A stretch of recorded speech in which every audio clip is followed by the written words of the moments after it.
Hey, good afternoon, everybody. Welcome to another show on the Comic Art Live channel. We've got Brent Peeples will be joining us today. We're doing a interview and art sale and hanging out for about an hour and a half or so. So appreciate everybody coming in early and joining us. I see Matt Kennedy and Rich Donnelly's already in the chat, as is Mr. Rejek. So, without further ado, I'm going to bring in the gentleman that we'll be speaking to today, Mr. Brent Peeples. Hey, Brent. Hey. How are you doing today? I'm good. I'm good. Well, you're fidgety. Well, you used to be old hat, man. You've been doing some whatnot shows of late, right? So I know. Always, for some reason, I get nervous on camera. I don't know why. Trust me, I've been doing these for 4 years, and I still do every single time. Yeah, I've performed in music on stage for years and years and years, and that's But for some reason, sit on camera, I get weird. Well, it's understandable. You can't see the audience, right? So you don't know. I don't know. I can see the chat. I got the chat up. Oh, good. I forgot to mention that. Every time I do one of these, it's like the last thing I think of is making sure you've got it set to the comments chat so you can actually see what people are saying. But no, I'm glad for that. But so obviously, I haven't you and I haven't talked before. I mean, I've seen, I'm familiar with your art. You got a fair amount of your work on CAF. I think there's I forget how many, like 400 or 500 pieces. So that's pretty that much on there. Yeah, believe it or not. I mean, it's a lot of your commission work that you've done at different shows and some published work too.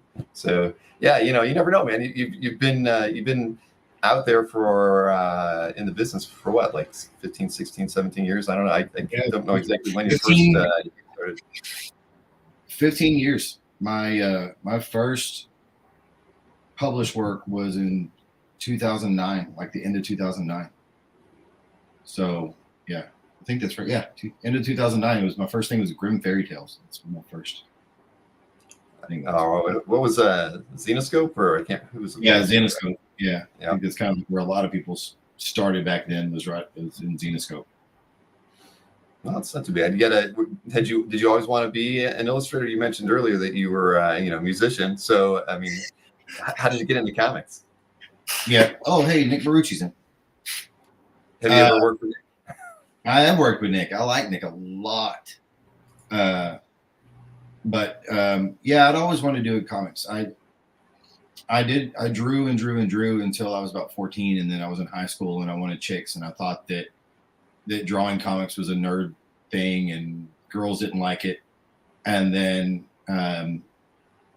so I got into music, and so I kind of pursued music and stuff, and then got went to school and went to a little bit of college and left, and then got a real job, and I say real job. And then, in 2007, I was watching a comic book based thing on TV, and I was just, it's like, I got to give this thing a shot before it's too late, Mm-hmm. So I started doing samples and shopping them around, and it took me about 2 years to get my first published gig. And yeah. So how many, I don't know, I don't want to say rejections, but how many attempts did you make to get that first published gig before it finally happened? Oh man, I mean, I don't know. It was, I was doing samples for 2 years. I mean, I started doing, sorry, my email's like pinging off. I hope y'all can't hear that. We can't. I was doing, I don't know. I was just samples after samples. I was going to conventions. I would use like my dad's air miles and fly out to San Francisco for a day to go to a show and show my portfolio and fly back that night or the next morning, or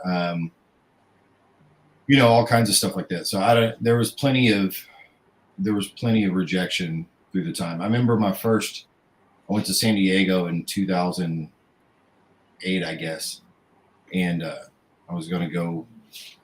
The way Andy Parks is a good friend of mine, and the way we met is we ended up sitting next to each other on the flight on the way to San Diego.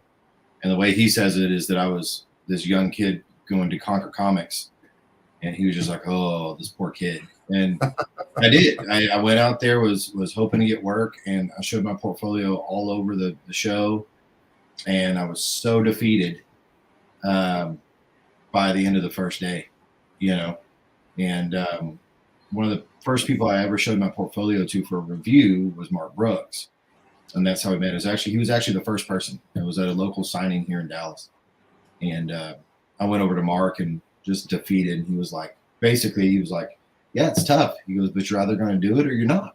He's like, you either give up or you keep pushing. He goes, it's not going to be an overnight thing. And he told me his story, you know, and he was very supportive. And so I just kept working and kept pushing. And then finally, just over time, I got the first thing, and then I got the next thing, and got the next thing. So what advice did Mark give you? Just, when you look, so this is like a year before you actually got your first. Yeah. Yeah, it was like a year. It was like a year before I got my first thing, and I mean, it really was the same. It was just, you've got to go out there. You've got to, you still got work to do, and you still got growing to do, and it's just going to take. You're just going to keep pushing, basically. Basically, this isn't for the faint of heart, and so I did. I was hungry for it. I wanted it, and I think the one thing, me doing this job, and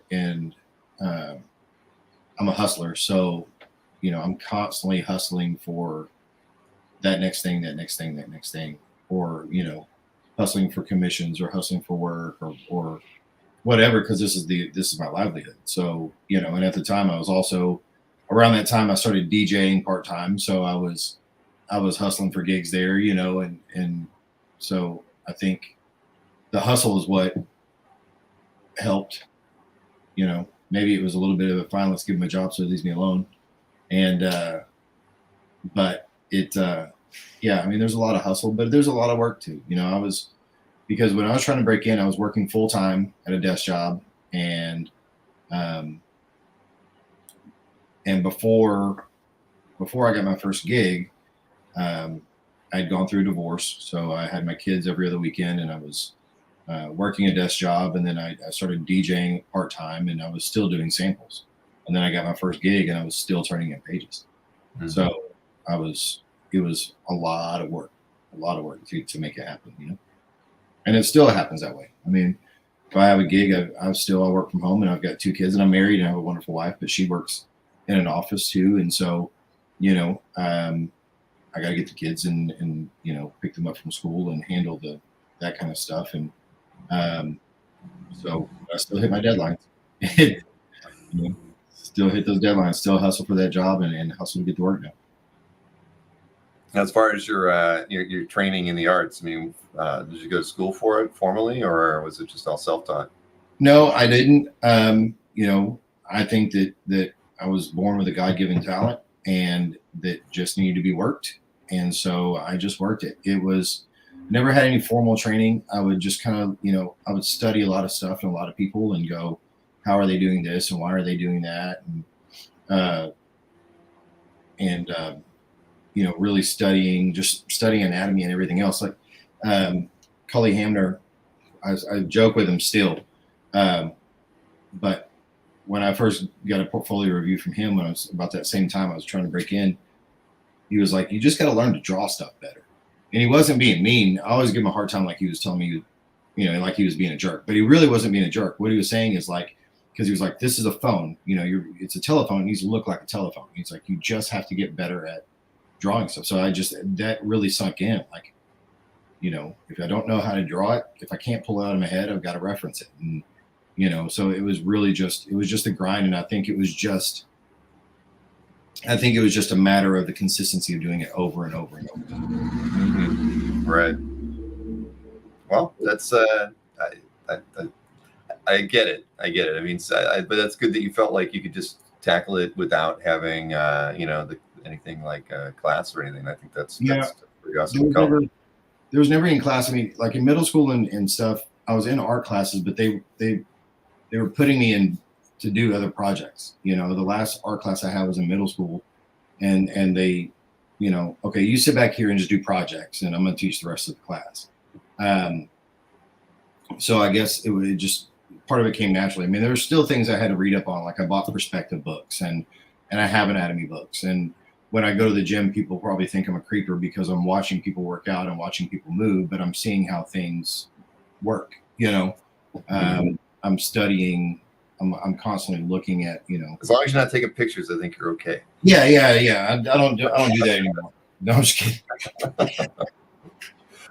No, that makes sense. I mean, honestly, and again, talking with Cully and Mark Brooks, I mean, both those guys are, I mean, they're uh, uber professionals at this point in their careers. So at least you were talking to guys who had the right experience, at that point in time. I mean, really, couldn't talk to two better guys than those two. Well, I was very blessed to have a lot of people. A lot of people helped me along the way. Phil Hester became like my Yoda, and he would help me. And I mean, the other day, I saw Andy Parks. Me and Andy Parks were at a show together, and we hadn't seen each other in a while. And I was on Ghost Rider, and I still gave him my stuff. Said, "Okay, look at it. Tell me, this was last year. So just look at it and tell me what you think could be better." Because I think we never stop learning and we never stop growing. I think the minute we stop learning and stop growing, we die. So it was just, I still do that. I still look at it. I still send stuff off to Hester. I'm like, tell me this is good, right? Where do you see that I can improve from a different perspective? Mm-hmm. But I've had people, I had a show where I was showing my portfolio around, and two guys that I admire very much took out a page and go, okay, this is how I would have done it. And they both took a piece of 11 by 17 and redrew the page in their own way and said, I would have done it this way. And that helped me learn. So I was very fortunate to have a lot of people that were supportive and giving of their gifts and talents as well to help me learn and succeed, Mm-hmm. Yeah, there's plenty of stories of like John Romita Sr. doing that to people in the in the bullpen. You just throw a piece of paper beside theirs, or maybe lay something over the top of theirs, and then just redraw it and say, this is the better approach. This is right. The way we would do it. We want to see you do it. Right, and I try to do that now too. When people come show me their portfolio, I go, okay, first I'm going to be honest, so don't get offended, and then two, come have a sit down. Here, come sit down and let's go. Okay, here's what you could have done here. Or this is a nice shot, but from this shot I would have done this, and then take whatever I know and try to gift it upon somebody else, just to help pay it forward. Yeah, no, I agree. And Phil Hester, he's another guy who's been around the block a few times. He's a big art collector too. Oh yeah. Yeah, so yeah, he's because he's written a lot, he's drawn a lot. He's if he's your Yoda, then yeah, you've got a pretty good one, to bounce ideas off of and get inspiration from. And I have been fortunate there too. Like my buddies in comics, it's I've got pals that are around my age. I'm mid 40s, and but I spent a lot of time. I made pals a lot with what I would consider the older generation. Like Hester's got years and years on me, and Parks and Cully and no, they're not old, but even Shaken, like spending time with Howard and if we see him at a show and having dinner or talking on the phone and things like that. That older generation, I don't know why I gravitated towards that, but I think doing that, I guess maybe subconsciously, it bestowed some knowledge from that era for the newer stuff. You know what I mean? If that makes any sense. Instead of just looking at, a lot of the guys that are out there now that are around my age bracket or younger that are doing stuff that are new, or I say new, are just wild and amazing, and I watch their stuff. But I think there's something about taking that knowledge from an era before that, and pulling that in is beneficial. Shaken's a master of page layout. Again, he's a good guy to talk to about craft and everything. But after you had that first the first gig with Xenoscope, did the work come easy after that, or how did things progress from there? No, I wouldn't say that anything has been easy. It's constantly, I'm constantly working and pushing. I got that work with Xenoscope, and they kept me on board for a while. And then I really had, after that Zenoscope stuff, man, I did something else. I don't remember what. But I had a good period of about a year and a half where I was just kind of traveling shows because I wasn't getting work. So I was just hitting conventions, and I was doing a lot. I was doing 2 to 3 conventions a month sometimes, and still hustling for work and still showing the portfolio. And then I got some Dynamite work, and Dynamite took care of me there, and they kept me busy. And then from the Dynamite stuff, I was finishing up some Dynamite stuff. Actually, I was working. Let's see, Hester and I did a thing at Dynamite, and then I did some Green Hornet stuff. And then I went from the Green Hornet stuff into my first DC work. So I met an editor at a show, and he liked my work. And so he got me started over there. And that was about 2015, I guess, 2016. So, man, it's a while ago. So you've been so then it stayed pretty consistent. Yeah, it stayed pretty consistent after that. Now when COVID hit, I went about a year with no work during that COVID, but I think a lot of people were hurting then. I talked to a couple of buddies of mine that were longtime inkers or longtime artists that weren't getting work either. But so I had to pick up some side jobs. I did some storyboarding for some corporate companies and things like that. And then kind of once things started returning to somewhat normal, the work started picking back up again, just kind of out of nowhere. I'd also decided, since I'm not getting work, I'm going to do my first Kickstarter, and I did that, and it funded. So I did that thing, and then the work started kind of coming back. But I missed that when I was doing a little bit of research. What was the Kickstarter for? That was a book called Take the Monkey and Run, and actually. Man, I learned a lot because I didn't realize how painstaking it would be to do a Kickstarter and then to get it fulfilled. And then a lot of my supporters did the sketch package. So I just had commission after commission after commission to do. And then my spreadsheet got all jacked up, and I didn't know who was supposed to get what and where it was supposed to go. And so it was about a 2-year debacle to get everybody fulfilled, but I still got it fulfilled.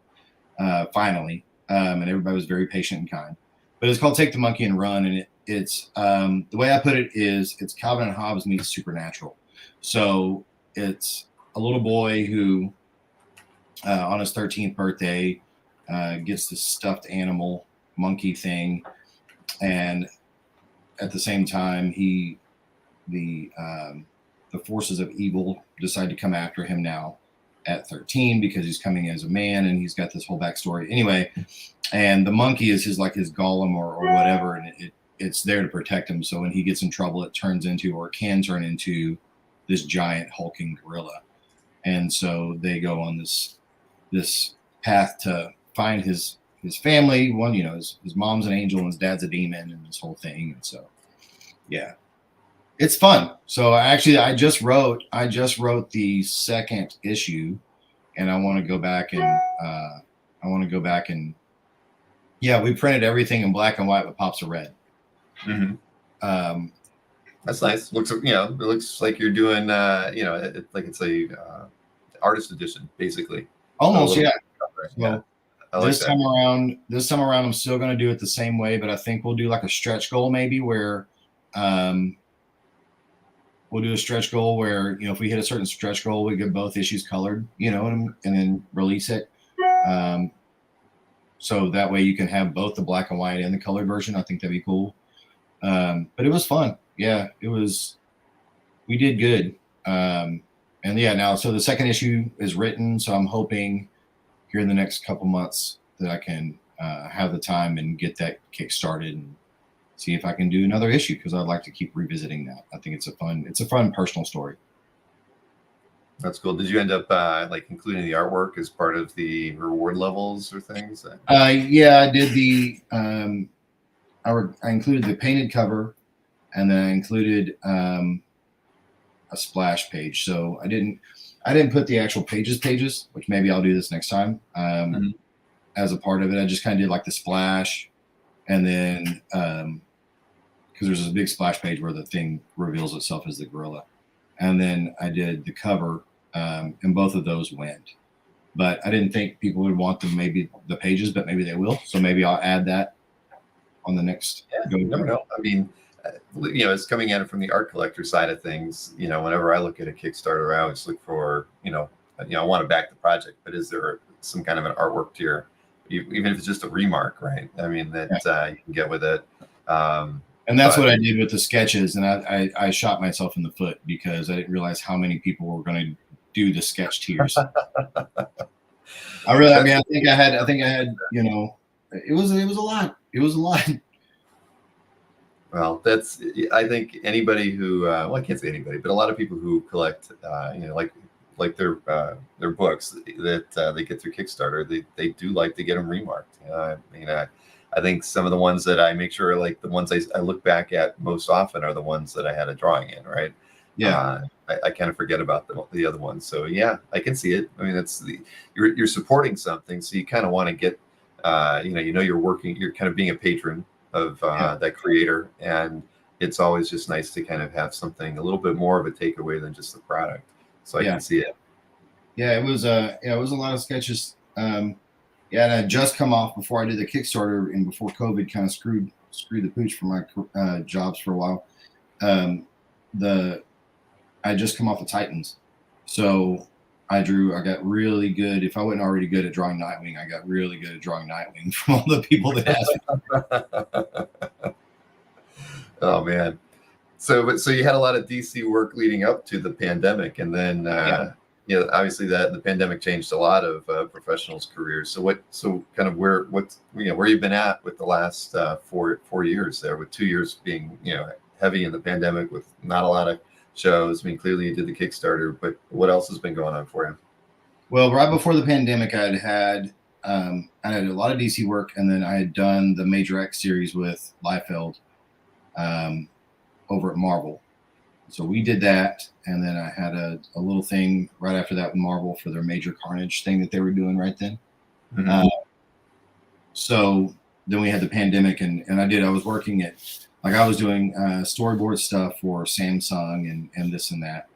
And then since, then after that, we had, once things started getting rolling again, I was on Flash. I was on, just kind of all over. Like, for a while, DC and Marvel were back and forth. So it was like, I did the Star-Lord story, and then for the Outlander series that they did, and then I did the Flash, and then I went back over here and did, something else for Marvel, and then I went back over here and did, this like Teen Titan or Titans Academy, and then I went back and did Ghost Rider, and then I went back and did this, and it was just kind of all over. I mean, they were, for the past since the past 3 or 4 years, it's been kind of bouncing back and forth between Marvel gigs and DC gigs. Most recently, the past year was Marvel stuff. So it was I did some work on Spider-Man Lost Hunt, and then Ghost Rider was predominantly most of the work. Mm-hmm. I did a few things. I did a little bit of work for a Star Wars thing, and so we were really just kind of all over. And yeah, DC was, I did some stuff for their Crisis stuff, and so it's just kind of all over. I've gotten to really draw I've gotten to put my hands on a lot of characters. Even the Star-Lord story had, the X-Men and some Avengers in it, and it was, it was different versions of them because it was the Wastelanders thing. So it was the Old Man Logan killed everybody off, right? So it was dead versions of them, which I think was even cooler to draw dead versions of them, like all hacked up or twisted or whatever. But I've gotten to work on, the Spider-Man, the part of the Spider-Man thing I did, Peter Parker didn't have his power, so I got to draw Peter Parker, but I still consider that Spider-Man. And I've gotten to draw Superman, and I've gotten to draw Batman in books, and I've gotten to, I did some stuff on the Flash, and so I've plenty of Titans work and the Ghost Rider stuff. Like, I've really gotten to work on some really cool characters. One of the Ghost Rider issues we did, it was Ghost Rider and Wolverine. So, like, it was just fun to be able to put my hands on all these different characters, it's Now, when they're approaching you for these kind of gigs, it's not like they're locking you into like a long-term, project, right? It's or are they? I mean, when they're coming in. no, it's really like, hey, we've got this thing. Can you, we've got this thing. Do you have time? Or I'll hit them up. Hey, I just finished this thing. I'm available. And it's okay, cool. We've got this.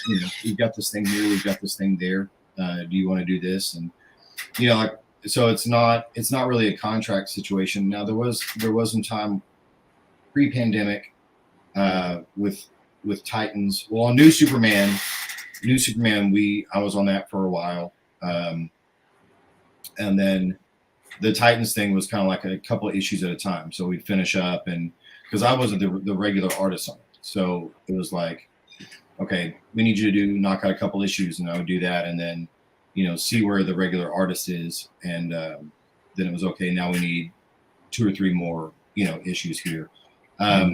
Same thing on Ghost Rider. It was like, okay, I need you to help out here, here, and here, so-and-so, we're letting him catch up here, or we need you to do a couple issues there, that kind of thing. But I don't see a lot of books, and I don't read very much anymore, but it seems to be now that it's very much, you've got the regular artist does 2 or 3, and then you have somebody that fills in for an issue or 2, and then then back to the regular artist, whoever was announced as regular. Right. So, that's kind of all over now anyway. So, but for me, it's, work is work. I don't care if I'm doing 2 pages or 20 pages, as long as I'm doing pages. Of course. And I think I like that not being locked into a contract thing to an extent. I mean, it's nice to go, okay, you got a contract for the next 6 issues on this book, but it's fun. There's goods and bads. Like when I was on Titans, I got really a feel for those characters. So by the time, I was kind of finishing up my run on Titans, I knew their personalities and their strengths and their weaknesses and their quirks. And because you look at them and you learn that character, you have to make them act. You have to put yourself in their shoes. So I knew how Miss Martian her facial features would be, or how Raven's body posture would be, or these different things, right? That I don't think a lot of times we think about. So that's nice about being on something for a while, but and you lose that. Now with Ghost Rider, because I've done so much of it, I have that feel, but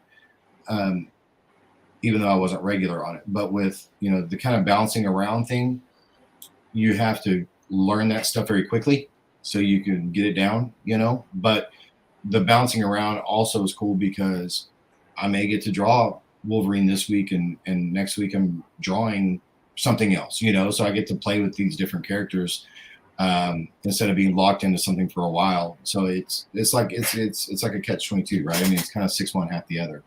Like right. There's positives and negatives to both sides of it.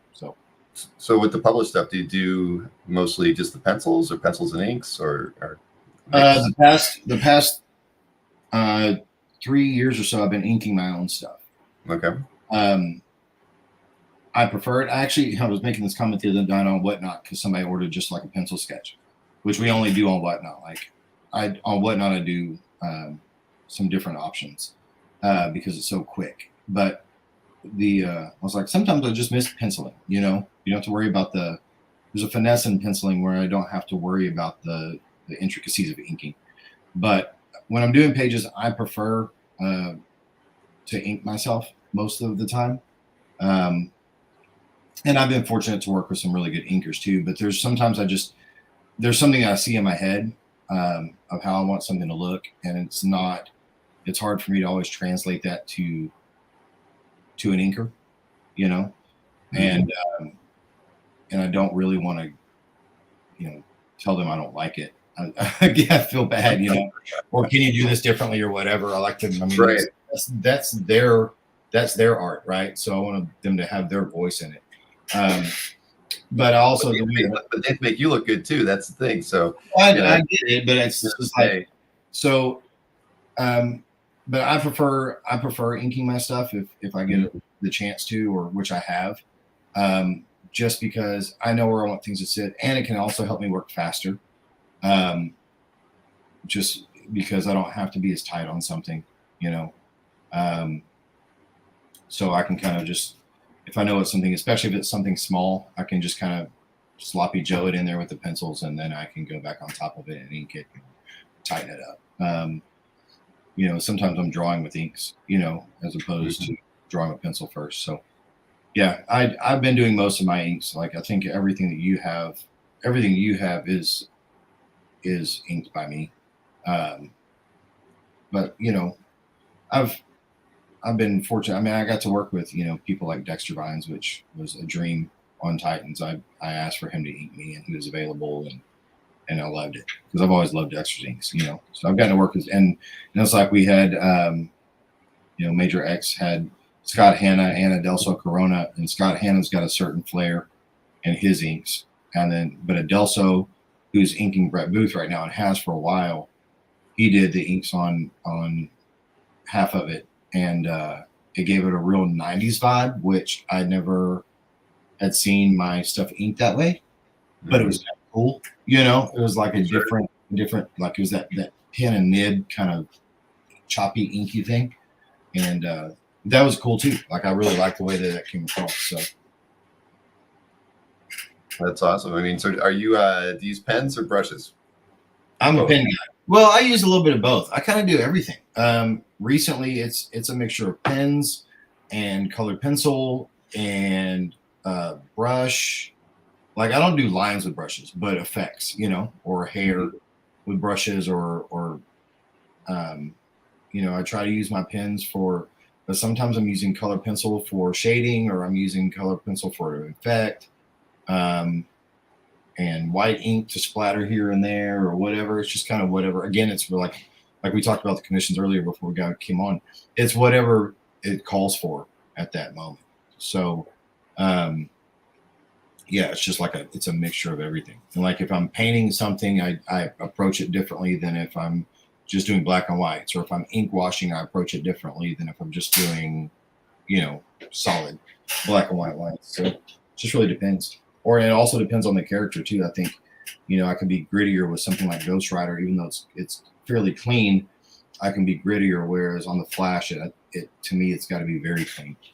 It depends on the character and the look of the book. Sure. No, that makes perfect sense. So, we talked a little bit about shows and whatnot. It sounded like you did a lot of, convention appearances pre-pandemic. What's it been like since the pandemic's over and people are going back to shows? I've been doing less. We've got a big show here in Dallas, which I'm always at. It's home, and that's a good show. The first year back to New York after the pandemic was not great, but it's New York, so I can't say no to New York. So shows have been. I've tapered back. I think I got so burnt out on shows. I do miss the travel some.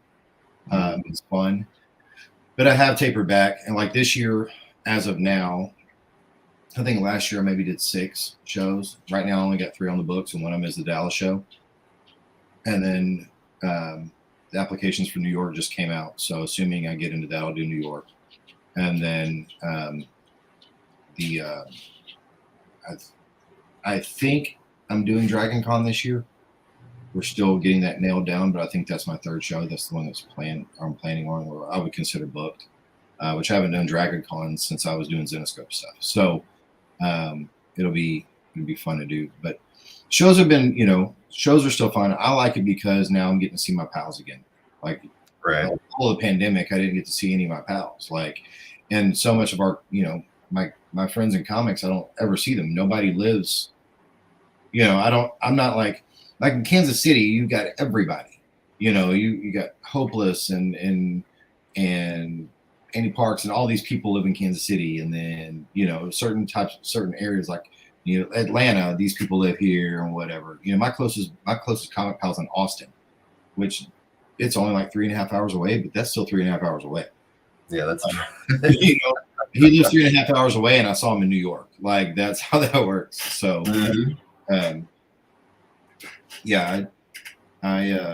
but I like doing shows. I still do. My wife goes with me when she can, and I like bringing her along. I think people like her more than me, which is good. So that helps. But I like enjoying the adventure with her, and she likes seeing me in my element. So, it's fun. It's fun. Well, it's different than a normal desk job, right? I mean, at the end of Yeah. the day. I haven't had a normal desk job since 2010. So, yeah, it's weird. I see the guitar case, I think, in the back. So it'd be, keep up the music. My wife and I both quote unquote play. We neither one of us have picked up a guitar in a long time. I think we could fiddle our way through it if we needed to, but we haven't touched them. They're literally sitting over here on stands and hanging on the wall. But I still do the music thing. I actually play in a band part time. It's like a cover band. We do a lot of private events and corporate events and weddings and that kind of stuff, right? So that slowed down. That's always a little slow at the beginning of the year. So December is pretty hard and heavy, and then because you've got everybody's wanting to do their Christmas corporate party, and so we're booked with events, and then come January, companies aren't doing anything, so we don't. It's very slow for the first 2 or 3 years, and then it starts ramping up like end of March, end of April. So we play a couple times a week, or probably 3 or 4 times a month, maybe 5 times a month. So I still get my music in. That's or I'll go do the occasional karaoke somewhere. Yeah, that's never been my thing. I've got the worst singing voice out there. But I married someone who can sing really well, so I don't mind it when she wants to go karaoke as long as she's the only one singing. Yeah, my wife can sing her butt off too. She just doesn't do it very often. But when I get her to do it, it's wonderful. I love it. Sweet. So tell me about the Whatnots that you started up. When did that get going? Oh, we started that about like 8 or 9 months ago, I guess. Time flies, but yeah, we do it every Thursday night at like 8 p.m. Central. We get on Whatnot, and we sketch and chat, and sometimes we do sketch cards, and sometimes we do head sketches or torsos. Like these are like I haven't shipped these out yet. These go out Monday, but from what you can see from the camera, but like it's just we have stuff that these are things that people ordered on Whatnot, and I rack them out as many as I can get done until people are done buying. And sometimes we've had nights where I had a stack of comps and we just went through and said, okay, we're going to start all these comps at $5 a pop, and we're going to let them roll. And if you want to remark, we'll pay the remark price. And so we just did that, and it just, or, hey, I got a stack of sketch covers. We're going to do sketch covers tonight. You never know. What I do like about it, it's really cool though, is because we have this community that shows up, because my wife is in here moderating. My sister-in-law is in here moderating. And so I'm drawing and the camera's on this stuff, but they're in the back and they're reading the chats, and we're all conversing with people in the chat. And now we have these people that come back every week, and it's like they're the reality show, so we're all talking amongst each other, or we're talking to the people in the chat, and it's become this community that's just really fun. And even if they don't buy, they're just there to hang out. And I think sometimes we found too that like that's like their escape from whatever's troubling them in life or their week. And it's cool that we can give that to somebody, Sure. And we have people come in that come in that are regulars, and they're like, oh, sorry, I can't afford it. I'm like, don't be sorry that you can't afford to buy anything today. Come hang out, come talk, come chill, because it's not just about buying, it's about building a community. If you're having this, we have a guy that's going through some stuff, and he comes in, he's like, I'm just having a hard day. Okay, well, cool. Let's hang out and talk and laugh. And let's get your mind off of it, and we've become, internet pals with some of these people. And one of the guys that's in there that's going through kind of some hard stuff, I messaged him on Facebook, and I was like, man, you need somebody to talk to, call me. And here's my personal number. Call me. Let's talk about it. because and so that's what's great about the Whatnot. Yes, it helps bring in it's income, but I think if we can give somebody, it's like turning into the show. If we can give somebody some relief or whatever we can do, to help lighten somebody's day, then that makes it worth it. Yeah. Well, there's a lot of bad programming on regular, networks and whatnot. So, I mean, not on whatnot, but you know what I'm trying to say. I think, live streams and these shows have definitely provided a level of entertainment that people have been looking for, at the same time. So, yeah, I think because I've been doing this for 4 years, I totally get it. I have a Thursday night show, just like you, where, people just, they're talking amongst themselves in the chat more than they're probably paying attention to me. It just becomes kind of a hangout. And that's what's fun about it. Well, and that's what's so great. And my wife and I are big on, we're really, I would say that I've gotten this from her. She's a very generous person, and we can't always afford to be generous with our finances, but if nothing else, we can be generous with our time. Mm-hmm. And even if, there was a day a couple weeks ago, man, I was tired. I was stressed. I was whatever. I did not want to do this show. I did not want to get on Whatnot that night and draw. And I was like, I'm just not feeling it. And my wife was tired too. But I was like, maybe we'll just cancel tonight. I got on there and there were 13 people that had saved the show. And I said, there's 13 people that have saved the show. We have to do it. They're looking forward to it. We have to be there. Mm-hmm. Even if we sell nothing, we've got to be there to at least hang out for a couple hours. So. Yeah, no, I totally understand. It's been, especially during the pandemic too, when everything was kind of dull. I mean, just trying to do anything where you could hang out with people. Like you said, you didn't get to see a lot of your professional friends in 2020 and 2021. These things have been super beneficial. I haven't experimented with Whatnot at all, but I mean, it looks, just from the outside, it looks like a great platform, for creatives and, to go out and, because you can host your own auctions, you can have fixed price stuff going on, and you do see a lot of seasoned professionals out there and whatnot. Kevin Eastman's out there doing Whatnots, right? Probably felt so. Before I did it, I talked to Carrie Nord. I texted Carrie. I was like, "Hey, tell me about your Whatnot show. Tell me what it's about." Because I saw he was doing it. Mm-hmm. So yeah, actually, one of my Whatnot guys is Jimmy. Two of them are in here. And Patrick.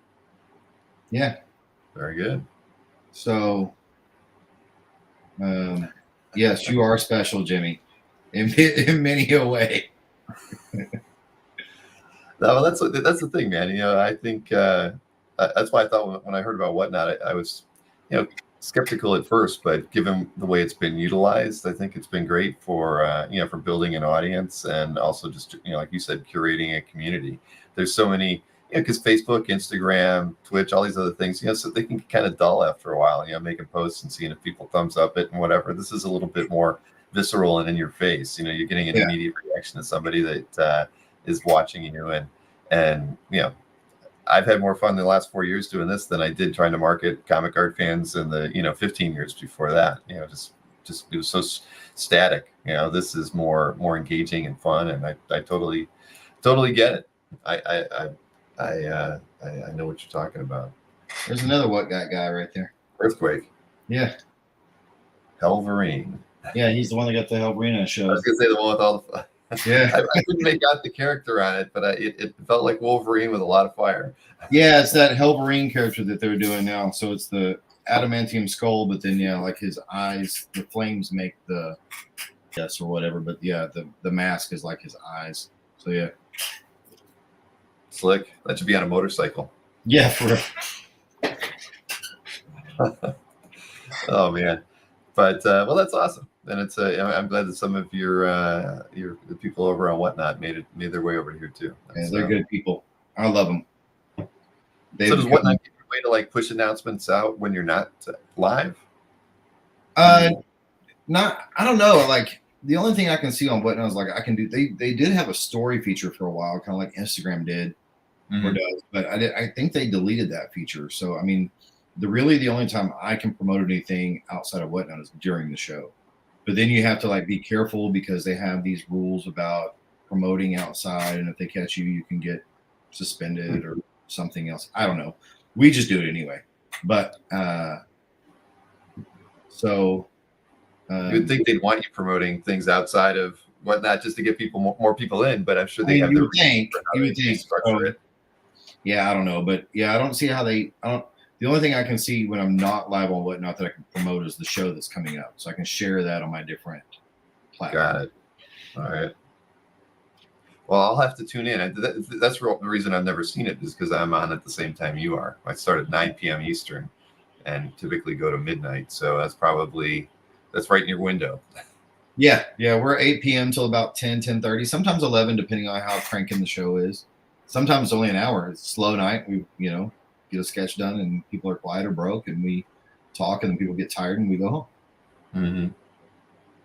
No, I totally get that. Well, we do have some art to show off. I mean, we might as well, roll into that if that's okay with you. Or hey, whatever. Okay, that's cool. Let's see, Jimmy says it's must-see TV at 8 p.m. on Thursdays. Yes, it is. Yeah, no, man. I honestly, I really enjoy that. The fact that there's so many people out there doing this stuff right now. It is fun, and I think it makes and that sort of helps where you don't have to go to all the shows that you used to go to. You said you were going, early in your career, you're doing two a month sometimes. Now you're doing one a week, and from the comfort of your own home. Yeah, for a couple hours and call it a day. Yeah, right. You have probably a little bit more time to talk, to your fans, that doing that than you would if you were at a show. So yeah, different kind of pressure, of course, but yeah, that's awesome. But yeah, my wife's in the chat. She just said I'm super good looking. Just saying. I wasn't gonna, when the last name was Carpenter, so I was like, it sounded from a comment earlier that maybe she was related in some way, but I didn't want to say that. But now we know. Now we're confident and sure. Yeah, now we got Jimmy. We got my Whatnot people in here. Oh, look at this! My daughter's bringing me a coffee. How nice is this? That is nice. Wow, man! Yeah. She didn't even ask well, maybe she did ask, and I just didn't reply to any of her texts since I've been on. That's fine. But trust me, well, that's good. You got to have support when you're doing a show, man. Yeah. For sure.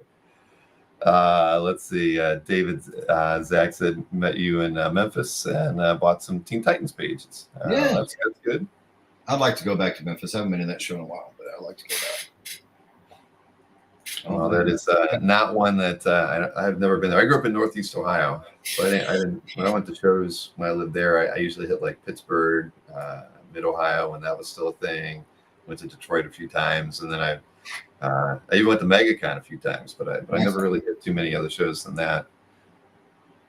Yeah, I'm kind of picky and choosy. Now it's I'm just really trying to pick and choose which ones I think would be best, and try not to hit the same ones all the time, and or trying to, if there's a place I want to go, even though we don't get to see it much, we kind of see hotel and show, and you might have a couple nights where you can get out and see a little bit of the town. I'm getting too old to do this party all night long and then get up and do a show thing. So it's even New York, we were like, it's 11 o'clock. Let's go to bed. New York is a very tiring show. I went to it a lot in the like between 2014 and 2020, and just you always have to walk. There's a lot of walking at that show because there's no hotel that's right next to the Javits Center, unfortunately. So and we'd always usually like rent a Airbnb or something. So you were always like 10 blocks away. So yeah. By the end of the night, that is my return show. But New York is my favorite place to go. I've been going outside of the pandemic, and then 2 years ago we didn't go. We decided to give it another year to build back up. But since 2011, I've gone every year except for those 2 years. So, 9 years in a row. I love it. That's just my town. Yeah, no, I agree. I mean, New York, I'd rather go to New York over San Diego. That's for sure. I mean, San Diego's okay, but it's just it's too packed, too busy. New York, Yeah, at least when you're out of the hall, it doesn't, and you're walking to town, it doesn't feel like Comic-Con. Exactly. Yeah. Yes. When you disperse from that show, you do feel like you're on vacation in New York City, Yes. and you can go to a restaurant and literally not see somebody that you think came from the con. Right. So that's what's nice about it. When you go at San Diego, it don't matter where you go. It feels like the con 24/7. My wife was talking about wanting to go. I was like, I hate this show. I don't ever want to go back unless they're going to fly me out and put me up, which they're not. I'm not going to that show. And that's why. It's not because of the show. It's just you can't get away from it. Everything turns into comedy. Yeah. Well, that is the downside. Every hotel you walk to, it's the lobby's full of fans, and yeah, I know. Trust me, I think I'm going one more time. I'm going to go this year because I skipped the last couple of years, and then kind of thinking like maybe that might be it. Is the Hyatt bar still the situation on a Saturday night? Does everybody show up? Oh yeah, absolutely. Until you can't stand up any longer. Yeah, you got to go get 3 or 4 drinks at a time and double fist it because you're not making that bar anytime soon. No, not at all. And just before we start, I see Patrick Moore said, nice to see your face instead of just your hands. So when you do your live stream, are you typically streaming the top of your drawing board? It's down on top this way, so it's they're seeing me draw and whatever else. I think there's a way to multi-camera it where you can show here and then here, but we are probably too lazy to figure that out. So they see the work and they see my hand, and then they hear the voices. So that's what it's all about anyway. It's all about the art, but yeah, they got to have a way to at least allow to have a second camera, I would have to assume, but I'm sure they do. It's not necessary, clearly. All right, well we'll swing into the art sales side of things, because you did give me 19 pieces of art. I have everything here, and nice. We're gonna take it. I was so nervous sending that off. I was like, I told the FedEx guy, I was like, please package this right. Like, don't. I think I paid like $25 to package it up right. I was like, no, it came well packed. I had a package arrive from John McCrae from the UK, and I was told that the package had been held up in customs, so I was really curious to see how it would arrive, and it came in. It was shipped. I threw it out. He literally had it in a padded envelope with 2 pieces of cardboard and then 2 bags inside of it with the art in it. And for whatever reason, one of they had opened it in customs. They didn't tape it back shut. Oh. So when it arrived, it's open, and I didn't have an inventory. So I didn't know if I had all the art or if or what. And so that was kind of nerve-wracking, because at least everything in the bag, the bags are still sealed. Yeah. And for whatever reason, he put so much tape on them, they're actually taped to the inside of this padded envelope. So it would have been really hard for them to fall out. Yeah. And you figure when they were in customs, wherever, New York or whatnot, before they came to me, that bag was open for all the way to getting here to Orlando, and we didn't lose any art. So yeah, I'm always surprised. So when yours came in, I was a little shocked because it was in a box, because typically that is not how I get art shipped to me from an artist. So I usually get it. It's like a lick and a prayer. Yeah. Hembeck's awesome. People who buy art from him on his YouTube, I mean, they know he just cobbles whatever together to make his packages. Yeah. And every time I get his, it's a miracle that everything arrives in one piece, because it's just made up. Yeah, the FedEx guy was like, well, it's not fragile. It is. I was like, yes, it's very fragile. Please do not mess this up. Right. No, that's good. No, it came in just fine. So I've got everything here, and I'll just go over the ground rules so everybody knows. Anybody who's a regular here is already familiar with it. When we show it, we've got slides to show each of the pieces of art, and there'll be a lot number on it. If you want to claim it, you type claim and the lot number in the chat. First person to type claim and the lot number is the one that gets it. And at the end of the show, if you claimed any artwork pieces, we want you to email me, bill@comicartfans.com. and we'll arrange payment and getting your mailing address and getting the artwork shipped out. We'd like to get payment within 48 hours of the show. And ideally, I like shipping stuff on Monday. So I ship everything in Masonite. So everything's very well packed when I ship things out. So that's why we like prompt payment. We prefer to get Zelle and Venmo. Heck, I'll even take a personal check in the mail if you put it in in the mail on Monday, just so we can avoid any fees. If we do take a credit card, we do end up charging a 4% service fee on U.S. orders and 5.5% international. So I definitely prefer Zelle, Venmo, or a check. It's always just easier, and I'd rather just keep things as affordable as possible. And then in terms of shipping, we are handling the fulfillment today on the pieces in hand. So domestic shipping in the U.S. is 30 and international 65. Buy more than one piece, obviously, it's all combining, the shipping costs. So pretty straightforward, I would assume, for those of you who've probably participated in Brent's whatnots and everything. Wire, yeah, I'll take a wire, Kelly. I've given out my bank account routing information a few times. Especially, I've had a few international orders where it's just easier to do that. Marcus, do I take time payments? He's giving me a hard time with that one. We could, but I don't think today anything is priced where we would need to take time payments. And but we don't like people mailing cash. So yeah, that's a no for sure. So there you have it. So that's where we got. We're going to do 2 commissions at the end of the show for an 11x14 and 11x17. On those, we won't do a claim in the chat. My email address will be on screen. We'll show you what the price is and some examples, and you can just email me, and I'll let you know if we're going to take one of each size, and we'll kind of go with the flow on that one. If we get a couple requests and Brent feels he can take on more than one of each size, we'll do it. Otherwise, we'll let anybody who came in after the first one know that we weren't. But we'll play it by ear, right, Brent? Yep. Okay. Cool. All right. Well, we'll just kind of roll right into this. So I'm not even sure the order how I did this, but I did it in the order that I scanned them. So I think it was how they were stacked in the envelope that I got. Yeah, there's no telling.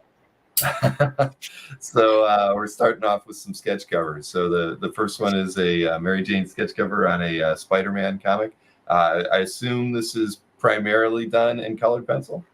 That is pencil and ink and marker. Oh, really? Yeah. So with it's like Copic base. Yeah, it's like a Copic base, and then colored pencils and some white ink, and so it's a mixture. I would not have guessed. I mean, the way you're handling the marker on there, it made me think it was colored pencil. I mean, even looking at it, I've got it sitting here with me, and I clearly I didn't bring a loop with me to check it out. It just has that kind of quality. I mean, maybe you can see it like the paper must have a little bit of a tooth or something, because it gives it that. All right, now I'm looking at it, I see it now. I do see that. Interesting. Well, that's cool. I would never have guessed. So sketch covers, is that something when you're at shows you get a lot of requests for sketch covers? Yeah, I think that's kind of, well, even on Whatnot, people are asking about sketch covers too. Like I did a couple, and then wound up upping my sketch covers and just got a whole bunch of them, and they went like crazy. Yeah, I don't know why. I don't know. A lot of people are doing them, and my prices don't change just because it's a smaller medium, because now you have the sketch cover be careful tax, because I can't just rip it up and grab another sketch cover. I would be nervous as heck, man, to work on anything like this, because you can't make a mistake. Or if you do, it's not going to be easy to cover it up. Yeah. So this is, but yeah, I do quite a bit of sketch covers. Very nice. And so let's see, this one, like I said, this is lot 1, priced at $200, the Mary Jane. And let's see, we can take a look at the second lot, because you did one Marvel, one DC, right, on the sketch covers. So we also had this Poison Ivy, edge to edge on this one. It was a Batman book, I think. It's a Batman book. You can kind of see it in the corner. Yep. It was the Batman book that had the ghosted bats all in it, so you can kind of see them in her face a little bit. Yeah, I was wondering about it. Okay, nope, it makes perfect sense now. Yeah, that's like same thing, same medium, right? Pen, pencil, ink, and it's colored pencil, ink, and marker. And what's a time on something like this for you to do one where it's edge to edge like this? Oh, I don't know. I kind of worked on this one in spurts. Um, so I couldn't even tell you on the time. I mean, Yeah. yeah, I don't even know.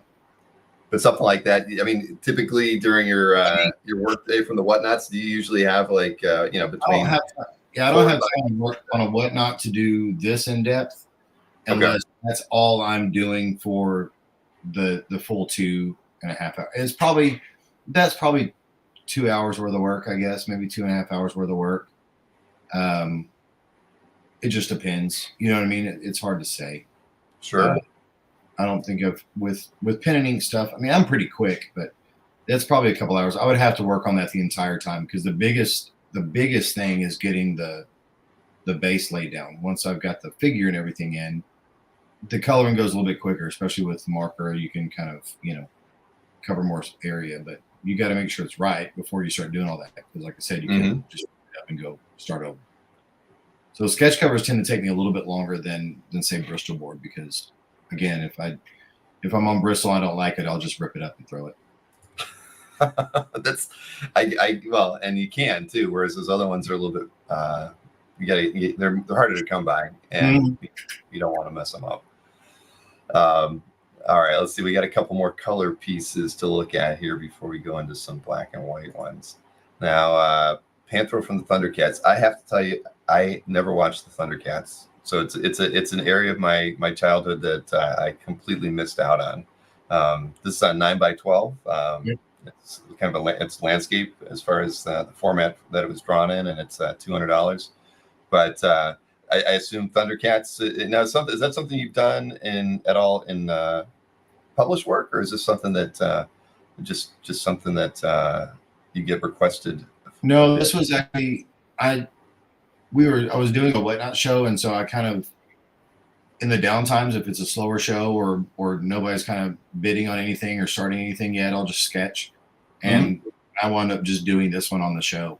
Like I started it, and then somebody bought a sketch, so I knocked out their sketch and then went back and did this. I think it was like, this was pretty recent that I did it because I think I'd just seen the release about the Thundercats books and the site and the sales and all that. I was like, I want to draw a Thundercat.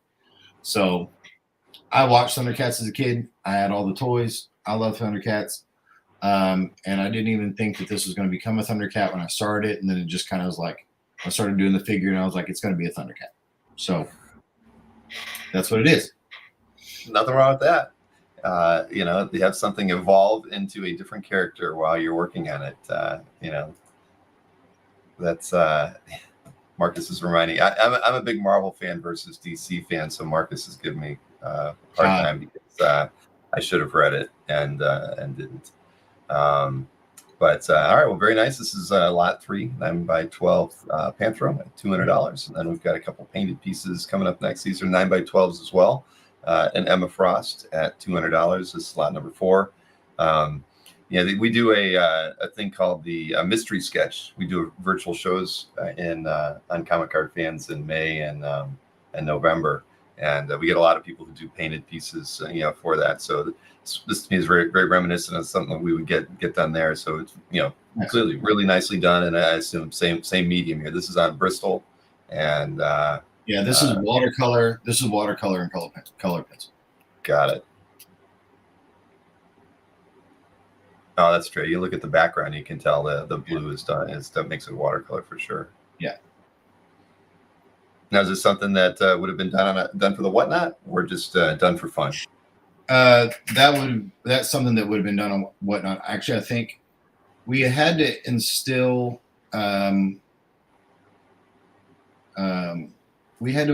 something in the whatnot because we were doing auctions, and our core group had this kind of unsaid thing where when you suggest something for an auction, then you at least bid on it.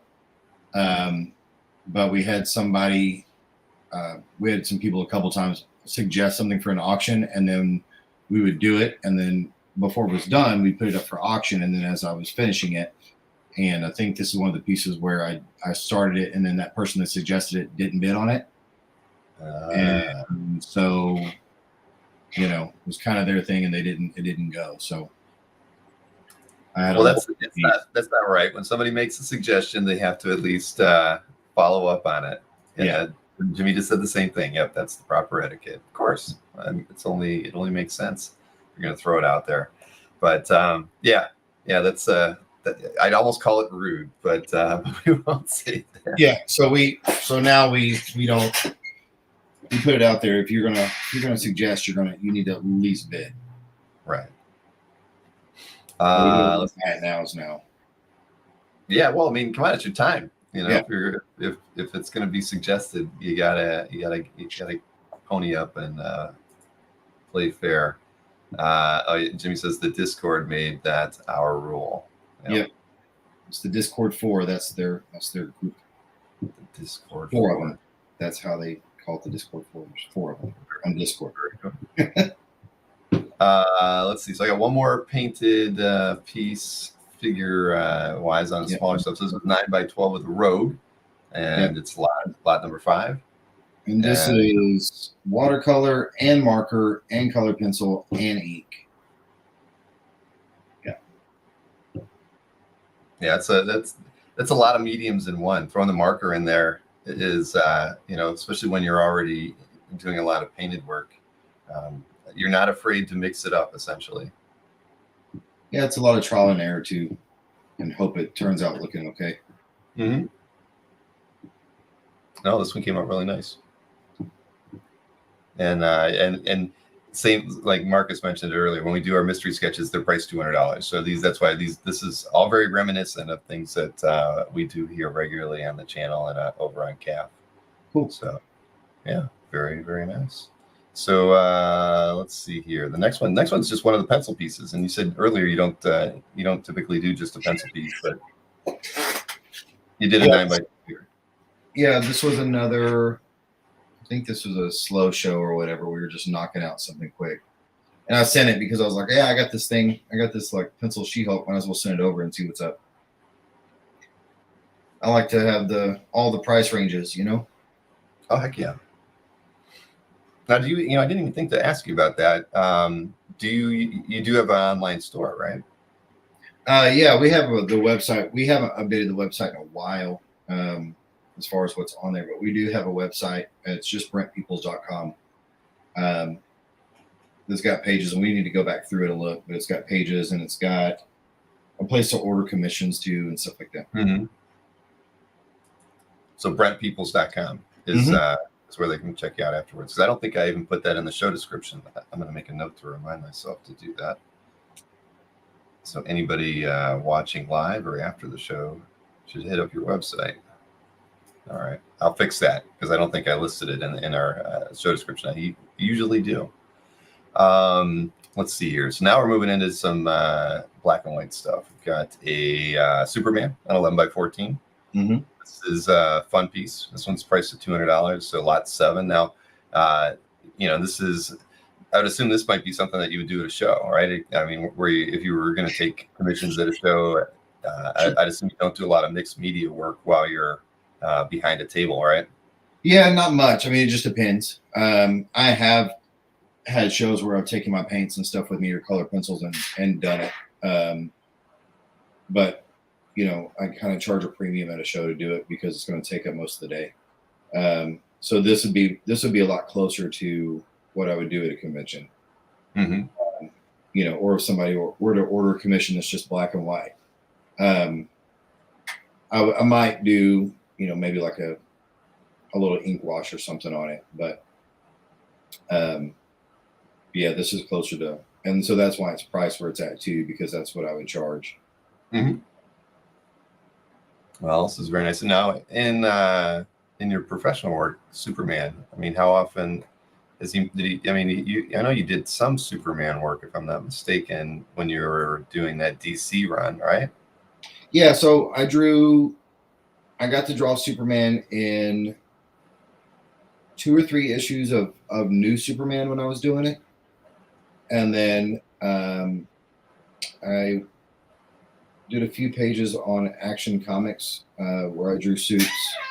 But that was like the off-world Superman, so he's in that kind of that armor stuff. Right. and then with the Infinite Crisis, or was it Infinite, whatever Crisis, the most recent Crisis they were doing. I did the Superman I did in that was the Jonathan Kent version.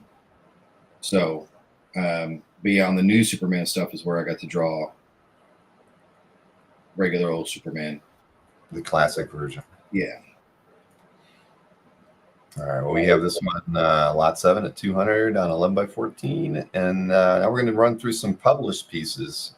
I did skip around a bit when I did this, but all the published pieces I have in a set here. So starting with lot 8, this was from that Major X title that you did with Liefeld, if I'm not mistaken. Mm-hmm. Yeah. And so how did the job come about? Because this was one of those ones kind of where I think this was from 2019. So this is like just pre-pandemic.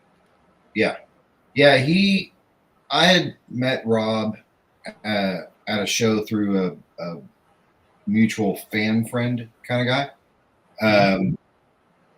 And we had done a little bit of work together on a creator-owned thing that he was wanting to do, and it never went into fruition. But a few years, then about 2018, 2019, right before this kicked off, he emailed me. He's like, "Hey, what are you doing?" And I was like, "Nothing right now. I just finished this over here." And he's like, "Hang tight. I may have something for you." And then he came back. He's like, "I've got this thing, and this is what we're doing. Do you want to do it?"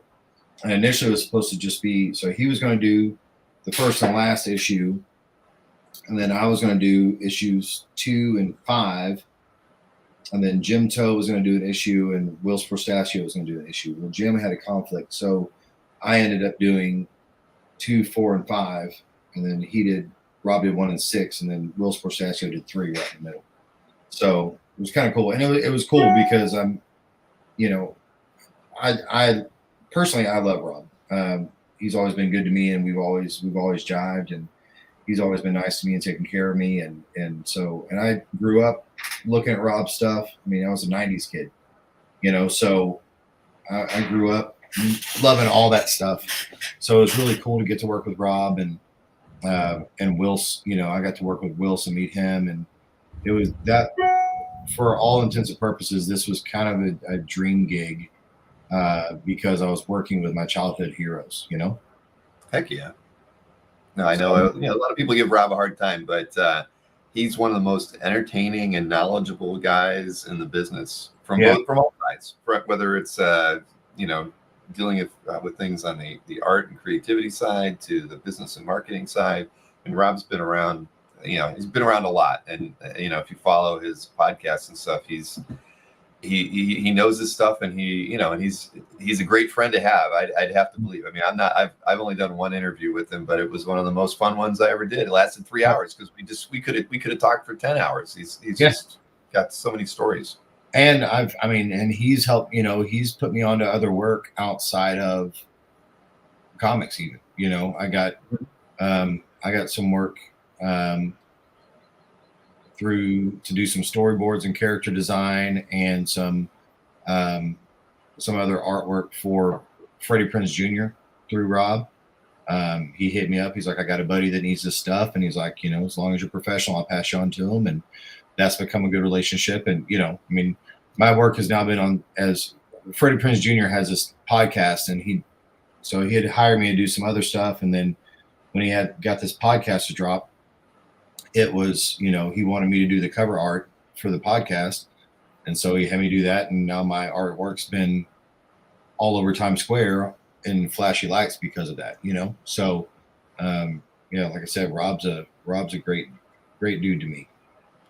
That's awesome. You get any pictures of your art? I did. Well, they sent it to me. They John, who's the co-host with Freddie, DM'd me the stuff. He's like, we're on Times Square, and then he sent it to me again. We're on Times Square again when they did the second cover. So now that would be pretty damn cool, man. Yeah, it's cool. Nobody knows it's me, but it's still really big in Times Square, just all over the place. It's really cool. Your wife knows that you were on Times Square too, so that is important too. And my mom. And your mom, exactly. Moms can be that way. She's my mom pops into my life every now and again with stories, like that. She's like, I'm so proud of you, blah blah blah, and it's just like I'm so glad, Mom. But so that anyway, last piece, by the way, because we were talking about me inking my own stuff. So that piece was inked. That's inked by Scott Hanna. Just okay. That way people will know. So yeah, it's Cable, Major X, and then God, I can't remember the names of the characters, but those are '90s characters that were around that New Mutants time. I think those guys were actually in like New Mutants 98 or 100 or whatever. Those I can't remember. But yeah, that's Scott Hanna's inks over my pencils on that. That's cool. So, I mean, Hanna's, he is the most prolific inker there is out there today. As far as credits on pages and whatnot, he's inked more than any other inker in history. So he's fast, because you figure he's already inked more pages than guys like Sinnott, for crying out loud, and that's or Palmer, you name it, and he's surpassed all of them. So he knows his stuff. He's quick and good, or he wouldn't be working as much as he is today. Yep. Now, this next piece is all pencil. This is from that Super Sons book. This is issue 16, page 13. So on this one, was it digitally inked, or is there, what's the story? No, we were on a time crunch. So when I was doing this, I was also drawing Titans. So they needed a 10-page fill-in on this thing. And also had to do something else. I had to do something ungodly that month. I think I did like 30 or 32 pages that month. Mm-hmm. But they said, hey, we need like 10 pages like now. Can you get them done? And I was at the airport about to fly to a show. And I said, if you get me the script now, I said, I can pencil them, I can lay them out on the plane and pencil them when I get back. So these were penciled and then scanned and then sent off to the inker as I was doing because they needed them like yesterday. So, and then they also wanted me to, Carlo Barberi was doing the book at the time. So they were like, I know you don't draw like him, but try to get as close to him as possible. So the style's a little different because I was trying to mimic Carlo as best I could. So, but yeah, it's Super Sons and that's Cyborg. I was gonna say that the style didn't seem to feel 100%, but that I guess that match. But yeah, that's why. And I had to go in and find all kinds of like models and different things because Carlo was using these specific models and stuff to look at. And so I was like researching. It was So I drew Titans, went to a show, drew this, and I think I had to do like another 5-page fill-in somewhere that same month. It was ungodly. It was like 30 to 32 pages that month. Yeah, I would assume the last thing you want to hear when you're getting ready to go to a show is, we want you to do a 5 or 8 page fill-in, and I need it on Monday morning. Yeah, but I couldn't say no. It was Super Sons. Like I love that look, and I love those characters, so I couldn't say no. And I, getting to draw John Kent and Tim Drake, I was like, yeah, I'm definitely gonna figure it out. Time, right? I'm sure those were some late nights at the show. Not a lot of partying after the halls closed. No, there's another time on Titans. I was penciling while I was at a show because the book had to get done.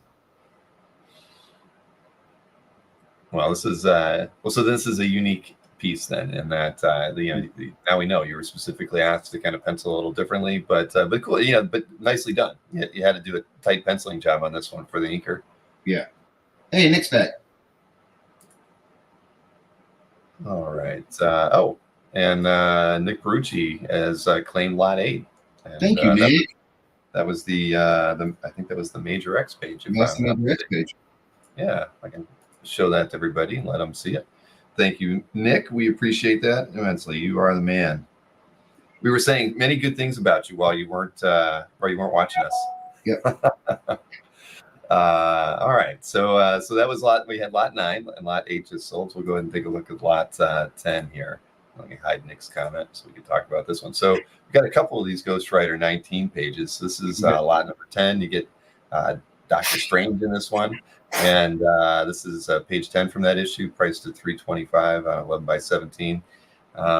This just looking at the pieces you sent, I mean, this felt like it was probably a lot of fun for you. I mean, as far as like up your alley type of Yes. story and characters. Yes, I absolutely love drawing the Ghost Rider stuff. It's just it's a different it's a different vibe from Titans and everything else. As much as I love drawing all those, in Flash and all the stuff that I've worked on, this was so much fun. I felt like I got to stretch a little bit more just because it was so gritty. Because like we talked about the feel of the book, this can't feel clean. It has to feel gritty. And I'm a huge excuse me, I'm a huge horror fan. But I don't ever get to draw horror stuff. I mean, when I'm sitting here working, most of the time I've got a B horror movie playing in the background, and so yeah, these were a lot of fun for me. All the Ghost Rider stuff was a lot of fun for me. Even the stuff that was just, Johnny Cage or not Johnny Cage. Was it Johnny? Dang it. Blaze. Even when it's Johnny Blaze not as Ghost Rider, it's still fun to draw. So. Well, that's cool. It's always good when you're when you're I don't know, things you're passionate about, like or 80s horror films or whatever. Yeah, you get to work their way into your day job. It definitely makes it more fun. I'm definitely an 80s horror fan too. My favorite series is all the Evil Dead stuff, so I can watch that over and over again. I named my son Ash because oh nice. I love that series so much. And I have to thank Murdoch. I saw Murdoch dropped in a claim for lot 6. So he says, he mentioned it's his second She-Hulk by you. So that's cool. Thank you, Murdoch. Thank you. Yeah. So we got lot 10 here at $3.25. Let's take a look at lot number 11. And same price on this one. And from the same Ghost Rider, you get a lot of Doctor Strange on it again. When I was looking at the artwork, I mean, that last panel, just because these are inked, and then that last panel just has so much so much life to it. It just kind of threw me how it really contrasted against the rest of the page. It's all I'm pulling it out of the bag right now to look at it. Yeah, and that's where we're talking about mixed media. That page has the colored pencil on it. So because I had to get that look of Freddy Krueger coming out of the wall, I had to get that stretchy look. So that's where, thank you, Gabe. That's where I had to. So I used the pencil to give it that, so it wasn't harsh. You feel that kind of pulling of the ceiling or the wall. Right. No, I mean it's a very, very fun piece. I like it a lot. And Gabe, you got good taste because this is it's a really nice page. Yeah, and the same thing with that thing at the top, this like the burn mark in the top of the ceiling. Yeah. I didn't want that inked. I used the pencil on there to give it more of a burn mark look. I'm looking at it right now. Yeah, no. I mean, it's cool that like you said, there's a bit of mixed media. Some of the ink is done, cross hatching, and then some of the cross hatching is in pencil. Mm-hmm. So yeah, this is a nice piece. And even the figures in the foreground on panel 3, I used the pencil to give it a little bit of that blur effect. Yeah. So you get that depth of field. I was going to say very cinematic, right? To give you that. No, well, thank you, Gabe, for picking this up. Yes, thank you, Gabe. Let's see here. So that was lot 11. We can take a look at lot number 12 next. And so this is so we got 2 pages that do that feature Ghost Rider on them, and this is the first of the 2. So this is again from issue 19, page 18 on 11 by 17 board. And again, what more could you want, right? You're in a creepy cave. You got Ghost Rider. You got you got these things in the pit in the next page. But again, I think this was probably a lot of fun for you to work on. Yeah, this was cool. I liked drawing the Thank you, Earthquake. I like drawing all the. It was tedious. That's a lot of Yeah. rock in detail and chains and yeah, it was cool though. It really. I think out of everything that I've done, and I think your stuff should grow, and you should be proud of. Everything should be better than the next. But like for me, when I did this issue, I was really. There's not a lot of stuff I'm really proud of, but this one I was very proud of this issue. And this you said this was just last year, right? Yeah, this was it. It came out in October, so yeah, it was like last August. Oh wow. Because it was funny. I was looking at comics.org where I typically like to, check, work histories for somebody. And this one isn't indexed yet, I don't think, because it wasn't listed on, on there. And it's one of the rare times where I've seen a title that not listed, especially because they do that pretty quickly. So 5 months ago or something, you'd think it would have been in there already. This was, though, I was going back and forth. There was so many different creators on this book because Corey was the original artist, and then you had this person fill in here, and I filled in quite a bit there, and so there were times where like I was seeing stuff and even reviews where I wasn't credited, because people just. Oh, well, that sucks. I mean, it happens. I mean, I'm not gonna fret. Like, I know I did the work. Mm-hmm. I mean, I've got the proof. You know what I mean? I've got the book. Right. Exactly. So, pop sequentialism. Matt Kennedy want to know who the other character is. I guess the girl. The girl, that's Talia. She was the other main character in the series. So she hangs out with Ghost Rider and Johnny Blaze, and she's a really cool character. She's got a really cool backstory. On the other lot, the first Doctor Strange page, that was her in the mirror. Yeah, that's her. That's like a back. Yeah, that's a flashback. So she's kind of got this. She's got these magical powers and stuff. Yeah, she's a cool character. She's very gothic and whatever. She's fun to draw. Sweet. Well, thank you, Earthquake, for picking up lot 12. You definitely got a good one there. That's I think, Brent, you should get asked to do Ghost Rider a bit in your commissions from the Whatnot stream or what or wherever, because you draw a really good one. I get a lot of Ghost Rider these days. Yeah, I've actually got my new convention banner is a Ghost Rider. That it was actually a commission that I did that I love so much I turned into my new convention banner. So yeah, I like drawing Ghost Rider. People think I do good at it. So even though it's drawing motorcycles, I'm like, Are motorcycles harder than drawing horses? Yeah, horses are a breeze, man.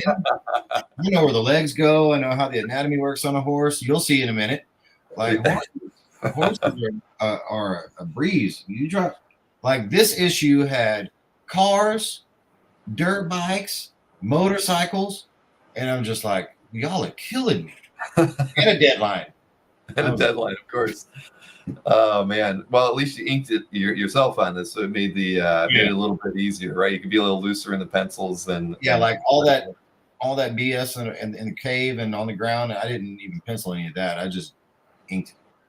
Sure, that makes sense. Well, let's look. We have one more Ghost Rider page here. That was page 19 or page 17 from issue 19. And again, you had to draw that bike. Yep, there's the bike. That took me a minute. I had to figure that one out. And then you got the Mephisto face right there on panel 3 in the middle of that hole. And we've got a claim on this one too, superhero. Thank you. Plenty of new claimers in the chat today. We appreciate that. I mean this obviously is just a nice. I use this kind of as when I promoted the show on Instagram. I kind of cropped it down to that that half splash at the bottom of that panel. It's just really nice. I like drawing that, and I like the Ghost Rider faces in the reflection of the kids' masks. And that was fun. I like drawing those little creepy kids. Well, like like Children of the Corn meets My Bloody Valentine is what it was. You are giving your 80s references there, but or even earlier. But Yeah. well, this seeing stuff like this though, you need to get more work on this character, or even that your Doctor Strange stuff looked great. You know, characterization was perfect too. I mean, Well, call my editors and let them know. Yeah, we need to spread the word. Go tell them. Write a petition. We need to to get the Discord 4 to become the Discord 400 and get them in line, getting them petitioning Marvel. But yes, sorry, Corey, you missed lot 13. Those were good. Lot 10 is still out there though, with Doctor Strange on it and Talia. That was the first Ghost Rider page that we had. So, okay, well, we've got a few more pieces here to look at. I'm switching back to some of the kind of commission style pieces here. And again, I think this is the order they were in when I was scanning them. So switching over to a Daredevil piece here. This is on 11 by 14, edge to edge on this one. You filled the page pretty much on this. A little bit of a border around it. This one's priced at $400.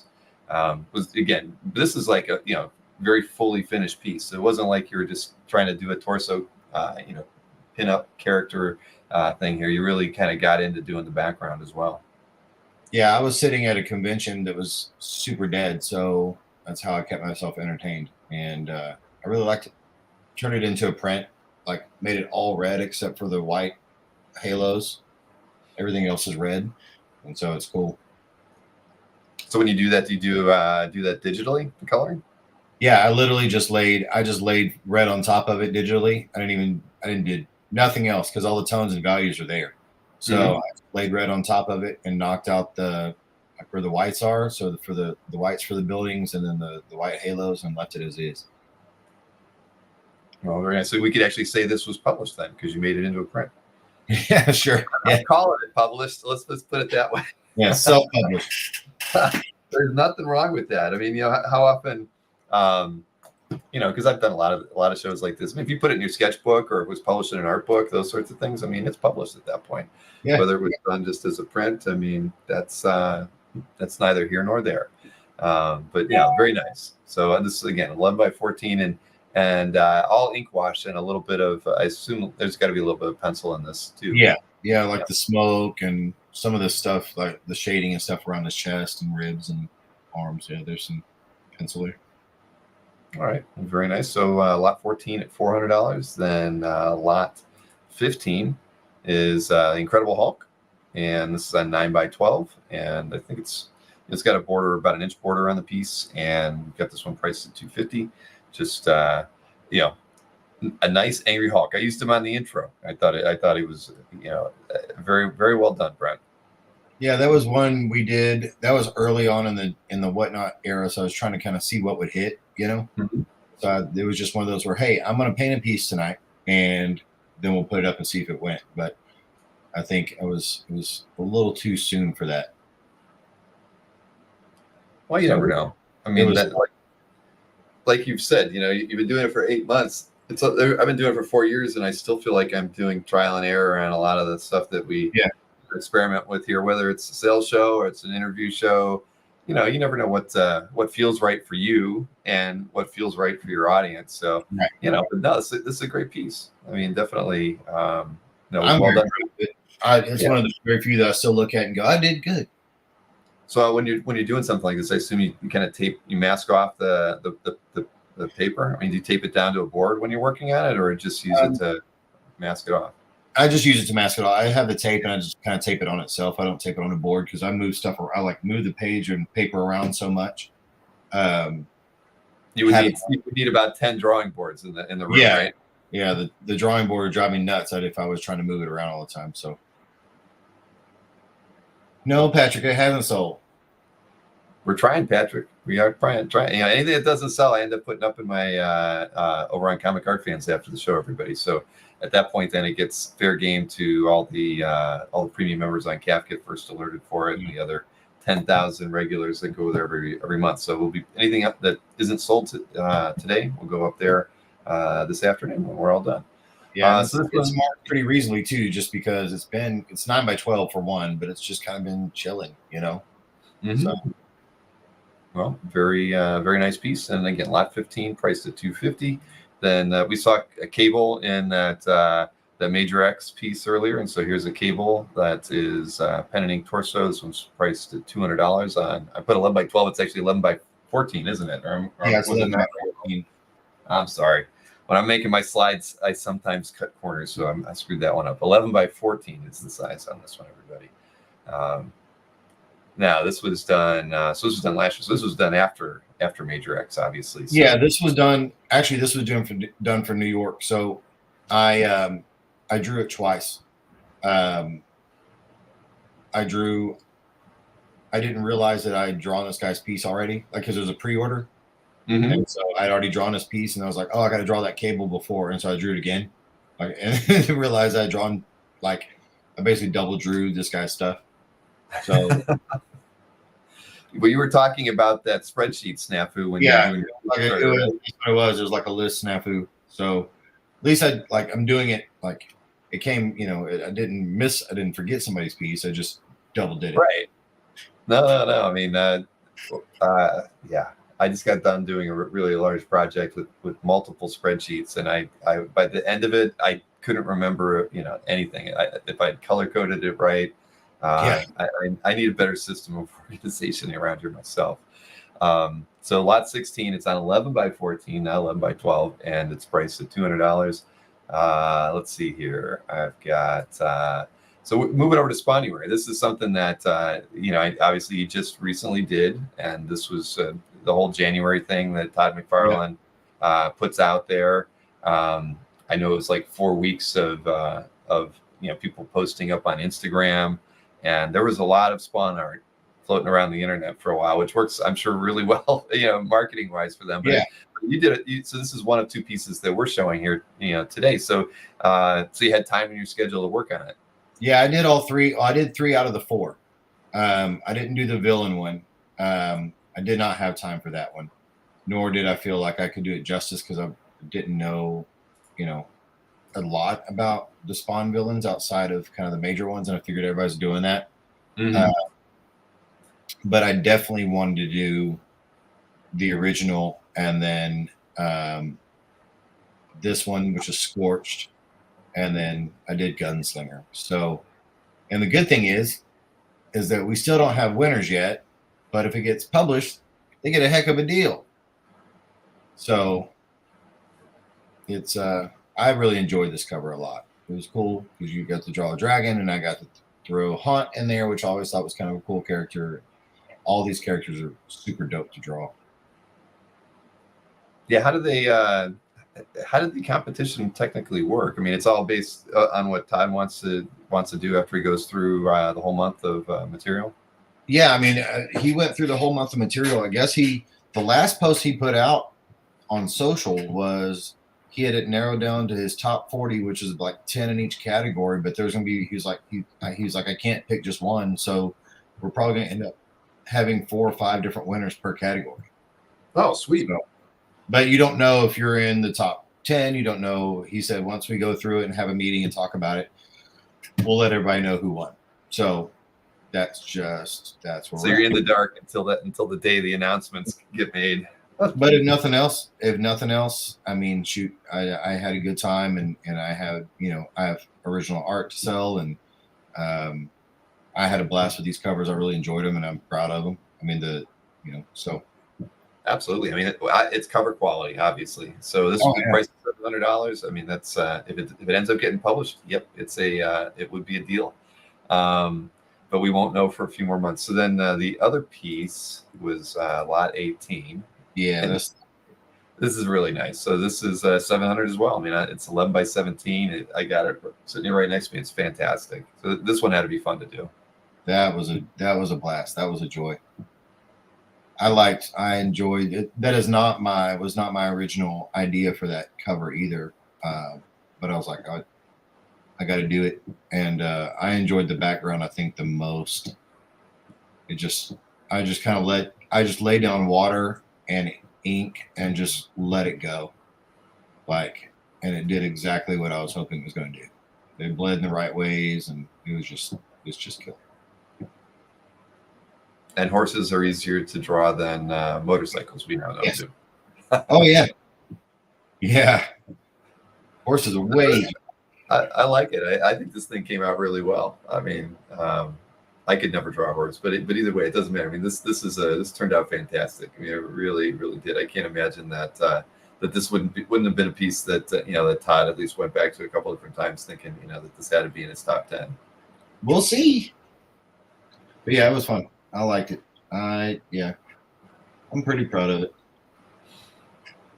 As well, you should be. So lot 18, and then it's $700, and then we actually have one more piece technically to show before the commissions, and then this is that. Yeah, man, this is pretty fantastic. This Batman. This is actually on 12 by 19, by the way. Oh, I'm sorry. Or 12. I mean 12 by 18. Yeah.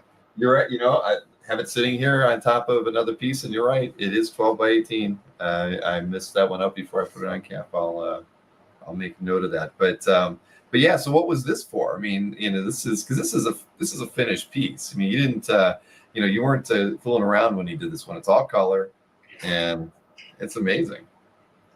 This was literally the. Oh, dope! We just got two people. T. Yeah, thank you, T. Yeah, I mean, but yeah, tell me about this one, because I mean, the obviously the Spawnuary pieces are fantastic as basically more like black and white studies and stuff for the covers, but this one you just went all out. I mean, this was really to push my limits. The Batman, the Doom that came to Gotham, I didn't know it as a book. Mm-hmm. I'm one of those comic artists that don't read comics, like, unless I have to. You know what I'm saying? Like if I'm doing a project, then I'll try to read any kind of material they send me to catch up if I can. But usually I don't even have a whole lot of time for that because I got to get on deadline and get it done. But I saw this as a movie when they released it on HBO, on Max. Right. Like, that's dope. I've got to draw that. So I sat down, and this is the third iteration of this because I went through it twice and got into the inking and then ripped it up. And then I got into adjusted it, got into the painting and threw it up or ripped it up. And then it got to something I liked. And this was to push myself and go, what can you do here? And there's a lot of different textures. There's a lot of different colors. There's a lot of different everything in it. And this piece, it took me a while, but I was very happy with how it came out.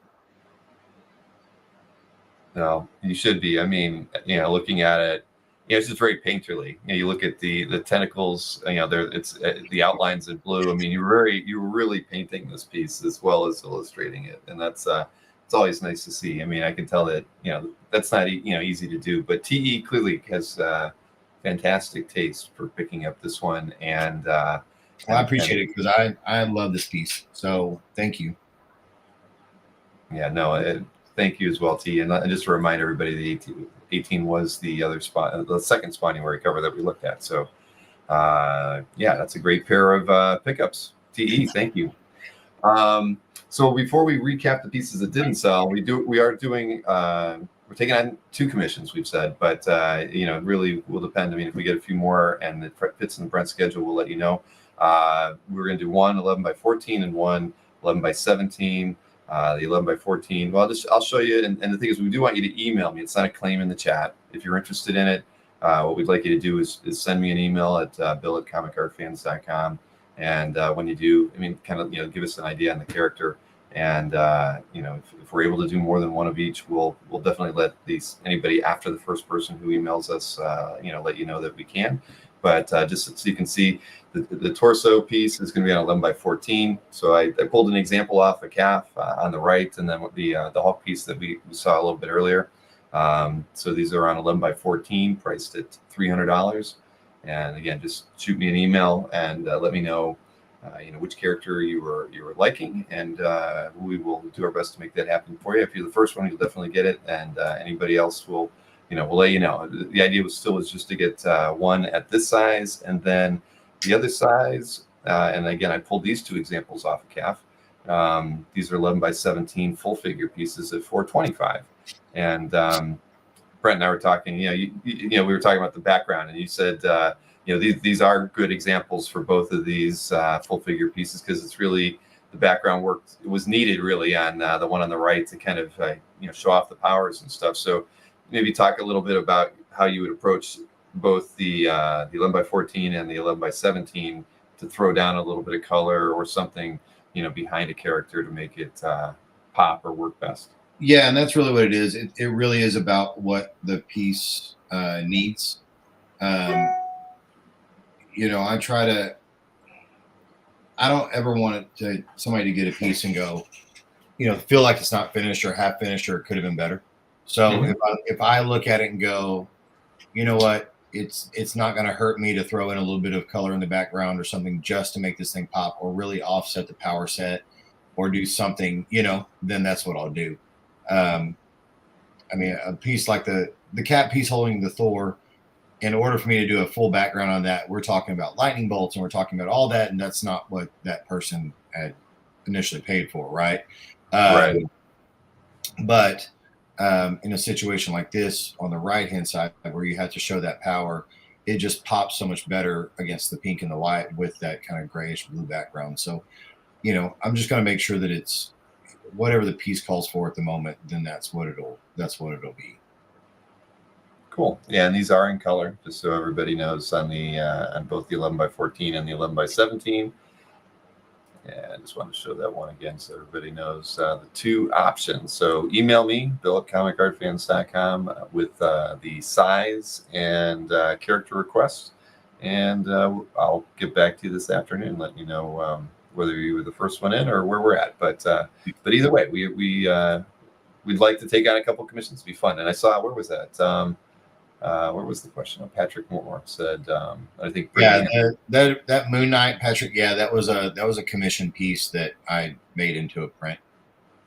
So it's already in the collection of some lucky fan. Yeah, that was a big one. All right. Well, very good. So let me go ahead and recap the pieces that didn't sell, so everybody knows what's going to be out there and what I will be posting over on Comic Card Fans probably as soon as I have dinner. Or they can claim it right now. Or they can claim them right now. Absolutely. We would like that too. It makes things easier for us. So we got a Mary Jane sketch cover, priced at $200, lot number 1.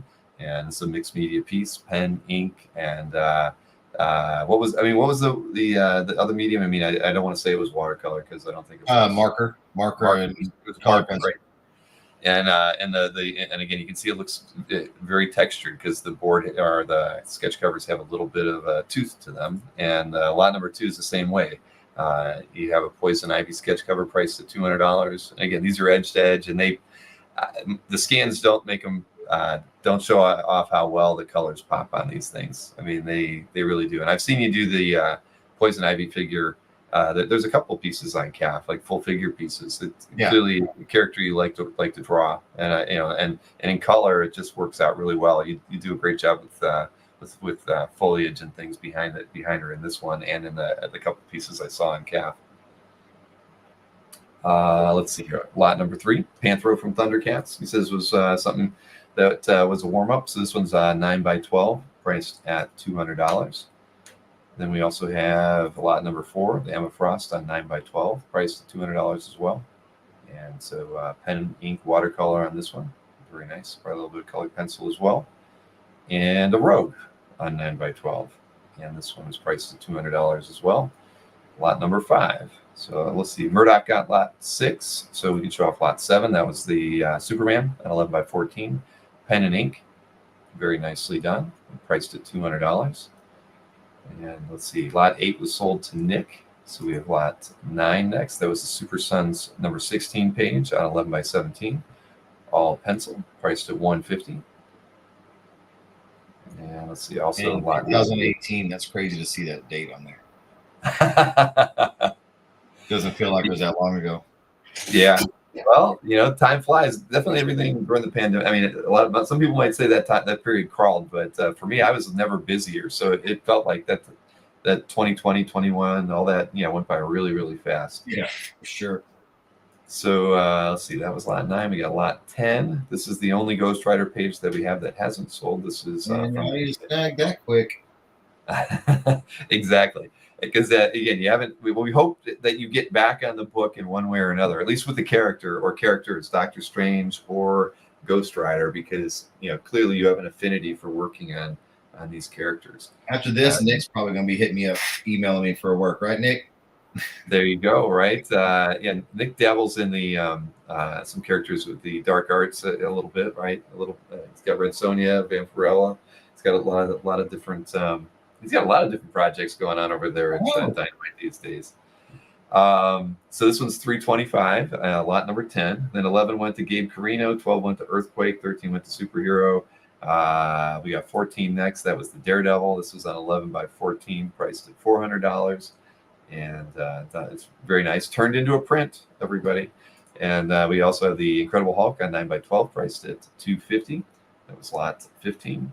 And two more to look at. We've got lot 16, which was the Cable on 11 by 14, and it's priced at $200. And then we also have the other Spawnuary piece that's really, really nicely done, and that's on 11 by 17, priced at $700. So there, yeah, we did it. That's those are the ones. So anybody wants to claim any of those, you can. Anybody who claimed any artwork, what I want you to do is shoot me an email. I know we've got a few names in here that I'm not that people buy from me before. So email bill@comicartfans.com.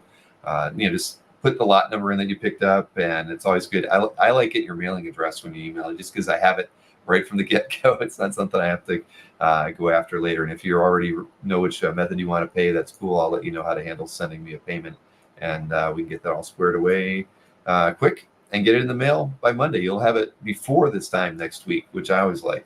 So, so Brent, this was fun, man. Yeah. I appreciate you taking the time this afternoon to do this. I mean, it's I always like having somebody that I on the show that I've not met before. It's always good to kind of every artist's story is a bit different, and where they got how they got to this point in their career and everything. But it definitely seems like you've had a lot of fun so far, and a lot of opportunity ahead of you. I mean, you made the right connections with if you're chatting with Hester and you're getting some work on the side, and for Rob Liefeld. I mean, those are like great people to be hanging around in this industry. Hey, as long as I'm creating, I'm good. So I mean, I'm not even the past couple months, haven't even focused on comics. We're been doing some different venture. I mean, comics is still there, but it's like I've got another venture I'm trying to do in creating some different stuff. So as long as I'm creating, I'm happy. But I think comics will always be a thing for me. I just can't see myself blood. Well, I'll tell you, when you do that, your next Kickstarter, make sure you hit me up with like a press release for it. Yeah, for sure. To push that out to our mailing list and get it into our news, I'd be happy to. Yeah, I'm thinking. I'm hoping to do that. I would like to do it in April if I can. It might be May, but yeah. So we'll see. All right, that sounds good. Well, listen, we appreciate you guys and gals tuning in on a Saturday afternoon, and we hope you enjoy the rest of your weekend. And again, Brent, this was a lot of fun, man. I sincerely appreciate it. Enjoy the rest of your weekend, everybody. We'll see you.